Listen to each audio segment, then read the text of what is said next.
Oke guys, Assalamualaikum. Kembali bersama saya di dalam YouTube channel saya. Jadi untuk episod kali ini, jom kita sembang-sembang tentang satu isu yang paling hangat buat masa ini adalah iaitu boycott ataupun mogok rider Grab.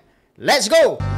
Leftover, some best vocals to let them off of my head. I'm on my metamorphosis, the best. I focus like I'm threatening the needle with my rhymes. I'm keen with precise aim from the heights. It's hitting the water closer. You're picking the fight and you're losing. Thinking you're pyroclast. You think you got pyroclastic for you need private class from me. You're just a fiberglass without a core reporter. So you coders with a flow full of holes loaded. You got. Okay, macam korang tahu kan, baru-baru ni ada satu mogok lah ataupun boycott di kalangan rider Grab. Okey, mereka ni tak puas hati lah pada asasnya, iaitu dengan skim ataupun penstrukturan semula kadar upah di dalam sektor gig ekonomi ataupun Grab lah khususnya yang mana dikatakan penstrukturan semula kadar upah dekat Grab ni adalah untuk memberikan insentif kepada mereka yang lebih aktif ataupun lebih kuat bekerja lah senang cerita kan iaitu mereka yang ride banyak dekat waktu puncak ke macam itulah lebih kurang. Okey. Jadi secara asasnya base pay diorang jatuh lah, dan kalau kita cakap dalam bahasa yang lebih mudah, kadar gaji diorang ataupun upah diorang jatuh lah. Itu yang diorang marah sangat tu. Okey, first of all ni video ni saya tujukan lah khas kepada anda yang sedang berada di dalam gig ekonomi sebagai rider, dan juga anda yang sedang berfikir ataupun sedang membuat pertimbangan sama ada nak masuk ataupun tidak sektor gig ekonomi sebagai rider ni. Korang kena tengok video ni lah. Pertama sekali guys, nak memboikot ke, tak nak memboikot ke, korang nak memboikot satu hari ke, nak mogok 2 hari ke, nak mogok 1 tahun ke, itu hak masing-masing. Okay, itu hak masing-masing lah. Tak ada siapa pun paksa kau pergi join mogok tu kan. Jadi itu hak korang lah. Okay, nak cakap join mogok salah pun tak boleh. Itu keputusan sendiri. Rakan, tetapi kita kena ingat guys, pada masa yang sama akan ada rider-rider Grab ni yang diorang tak nak pergi mogok. Itu fakta, itu hakikat Sebab apa? Bagi rider-rider yang tak nak mogok ni, diorang akan cakap buat apalah aku pergi join mogok ni semua. Sebab apa? Suka atau tidak, anak aku, bini aku nak makan kan. Jadi aku terpaksa mencari rezeki. Daripada aku join mogok ni, baik aku pergi ride, dapat duit. Betul tak? Jadi pada masa ada rider yang tak mogok, akan ada rider, di masa rider mogok, akan ada rider yang tak mogok. Dan yang tak mogok ni pun, diorang tahu juga bahawa kalaulah diorang bekerja ataupun ride semasa mogok dilakukan, bermaksud diorang lagi senang untuk dapat job sebab persaingan jadi turun. Okay? Kita kena faham lah, semasa peristiwa COVID pandemik dulu, berlaku peningkatan yang mendadak di dalam order makanan daripada rumah ni sebab tu kalau kita tanya mana-mana restoran yang beroperasi semasa pandemik dulu, diorang akan cakap order banyak gila woi masa pandemik tu. Saya ada kawan ramai juga dekat yang berniaga restoran ni, dan diorang buka order untuk Grab ataupun Foodpanda. Diorang kata masa pandemik tu memang mencanak-canak kan. Tapi kita kena faham, disebabkan semasa pandemik tu berlaku peningkatan di dalam kenaikan order daripada rumah ni, dan order daripada rumah ni lebih banyak, lebih tinggi daripada jumlah rider. Secara logiknya memanglah upah akan naik, betul tak? Upah akan naik sebab apa? Demand, more and supply, betul tak? Jadi harga upah akan naik. Itulah dia. Jadi masa tu ramai juga orang yang berpusu-pusu masuk ke dalam gig ekonomi ni, jadilah rider. Dan ada juga orang yang sebelum ni diorang dah dapat kerja dah dekat sektor formal. Diorang dah kerja, dah dapat gaji Akan tetapi diorang berhenti kerja, diorang pergi masuk gig ekonomi jadi rider pula. Itu keputusan apa? Keputusan diri sendiri. Tapi yang diorang tak tahu adalah bila diorang masuk ke dalam sektor gig ekonomi ni, diorang mengharapkan gaji level upah dekat gig ekonomi tu macam tu tinggi je. Tapi tak berlaku. Akhirnya gaji tu turun. Inilah kesilapan orang yang tak faham betul-betul macam mana gig ekonomi ataupun teknologi companies berfungsi. Sebab kita kena faham bahawa dalam sektor gig ekonomi, dia adalah sektor tak formal. Sektor tak formal ni, korang punya gaji boleh naik dan boleh turun. Dia fleksibel. Of course lah, masa kita punya gaji tinggi, siap tunjuk slip. Kan ada satu video kan, dia tunjuk kan dia punya commission berapa kan bila jadi rider kan. Jadi ramai-ramai orang pun pergilah masuk jadi rider kan.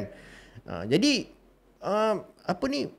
pada masa tu memanglah, tapi bila gaji turun, bila kadar upah turun, ramai-ramai marah pula. Sebab apa? Yang marah ni dia orang tak faham macam mana sektor gig ekonomi ni berfungsi. Itu yang masalahnya itulah masalahnya selepas zaman pandemik ni berbeza, okey. So kalaulah contohnya korang yang tak boleh terima penurunan dalam gaji korang tak boleh accept lah gaji korang jatuh jangan masuklah ke dalam gig ekonomi tu. Okey, kalau korang masuk ke dalam gig ekonomi tu, maksudnya korang dah bersedia untuk gaji korang turun naik. Mengikut demand and supply.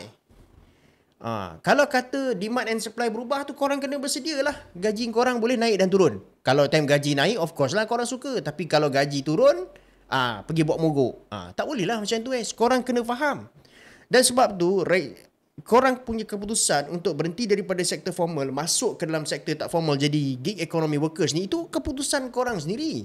Jadi korang kena ada maklumat dan juga informasi yang jelas sebelum korang masuk ke dalam gig economy tu. Okey?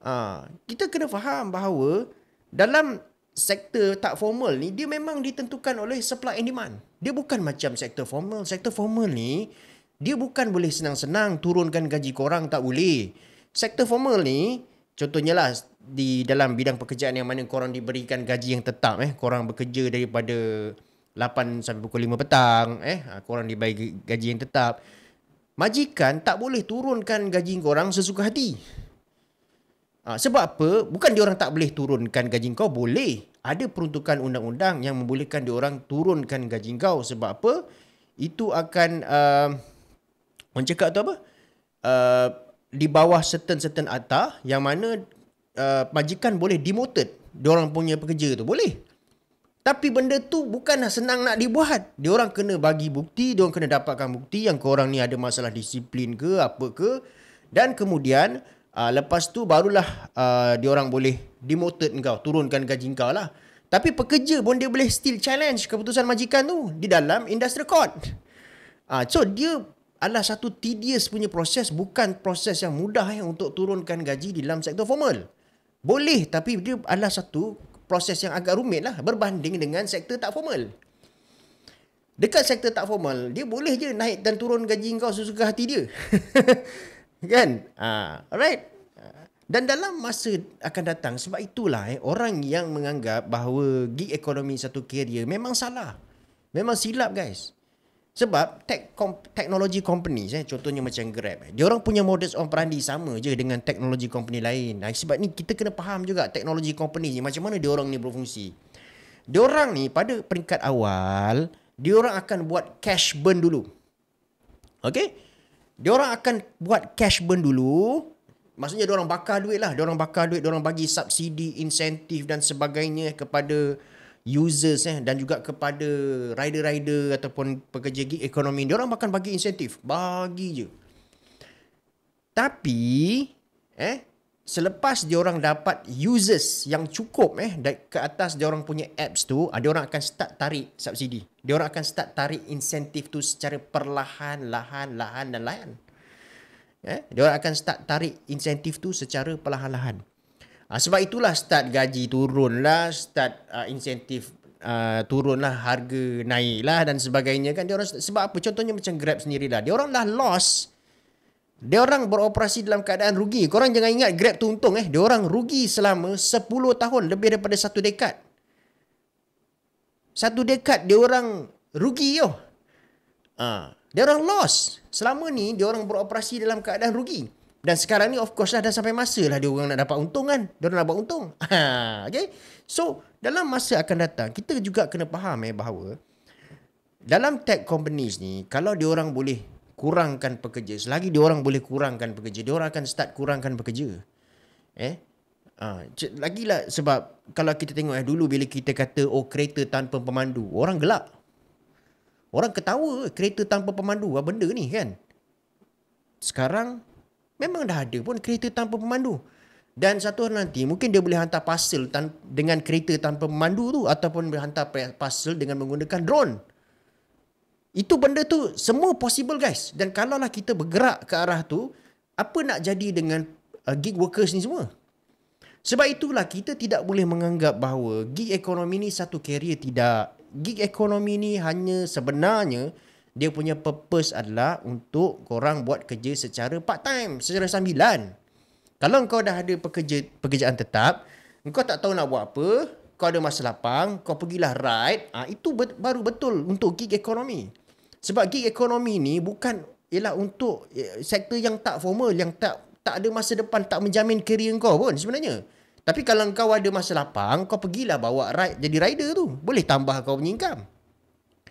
Tapi lama-lama bila orang tengok, pada masa pandemik tu orang tengok, gig ekonomi ni dia punya upah tinggi, ramai-ramai orang pergi sana masuk. Tak. Jangan macam tu guys. Sebab apa? Gig ekonomi ni, kalau dia orang satu hari nanti dia orang boleh buang pekerja ni, dia orang akan buang, gantikan dengan mesin. Okay? Tech companies akan beroperasi macam gitu. Dan bila keadaan tu berlaku, korang nak pergi ke mana? Kalau let's say lah korang sekarang ni bekerja, korang develop korang punya skills, korang boleh gunakan skills tu balik untuk dapat kerja dekat syarikat-syarikat yang lebih besar. Ataupun korang boleh buat bisnes sendiri satu hari nanti. Contohnya korang bekerja sekarang ni jadi video editor for example. Korang satu hari nanti korang boleh buka company editing korang sendiri kan, buka bisnes di dalam kreatif digital content sebagai contoh kan. Tapi kalau korang jadi pekerja dalam gig workers ni, korang nak ke mana sebenarnya? Itu kita kena faham. Kita kena tengok dari segi long term kita punya career development. Satu hari nanti kalau technology companies ni boleh buang korang semua, dia orang akan buang. Okay? So kita kena nampak direction tu lah. Dan lagi satu yang saya sedih lah.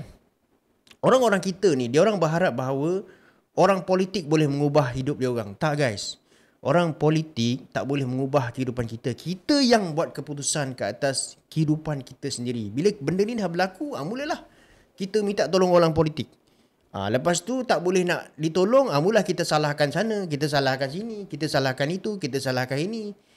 Janji balik PMX, janji nak bagi 1 minggu. Tapi kalau kita tengok video tu betul-betul, PMX tak ada janji pun yang dia nak naikkan gaji, tak ada.